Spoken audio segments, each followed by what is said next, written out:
Рахмат, 5-ші микрофон. Бүтін Кыргызстан Мадумаров.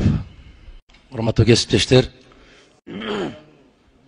Азыр ушул кесиптештердин бирөө жаш жигит кечирип коесуз, атыңызды билбейт экенмин.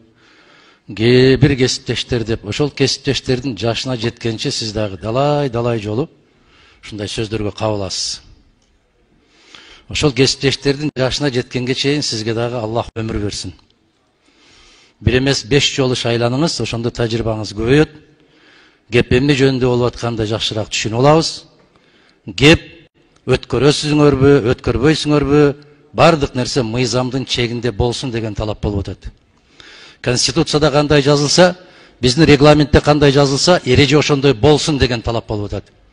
Мына ушундай чегараны чечебиз, ушундай керек болуп калды десе, колуңарга кармабай туруп, окубай туруп, кол берген, добуш берген туура эмес деген маселе кетип атат. Анын эмнесин дүрүп өтүп атат? Ким дүрүп өтүп атат аны? Мыйзамдуулукту талап кылып атат. Мыйзам чыгаруу бутагы болуп эсептелебиз биз жогорку кеңеш. Эгерде биз мыйзамды тебелеп, биз конституцияны тебелеген болсок, эч кимде мыйзамдуулукту талап кылганга укугубуз жок деген маселе болуп атат. Тегерек ушундай болуп атат. Элди будуң чаңга көтөрүп андай мындайга деп, ошол эл акылдуу болгон үчүн сиздерге добуш берди. Ушул азаматтар барып, ушу биздин маселени чечет деп. Элди будуңга салса эле будуң болуп кете бербейт. Бизге караганда көбүрөөктү билишет, бизге караганда көбүрөөк түшүнөт. Биз менен сизге айырмаланып, алар ошол жерде жашайт. Өмүрү ошол жерде өтөт. Биздин тагдырды чечип бериңиздер деп, мыйзамды негизинде чечип бериңиздер деп кайрылып атат. Бул жерде жогорку кеңештин депутаттары ошондой болуп кайрылгандан кийин жагабы жакпайбы ал позиция мыйзамдуулук жөнүндө кетип баратат. Мына парламенттик угуу деди, парламенттик угуу формасы кармалган жок.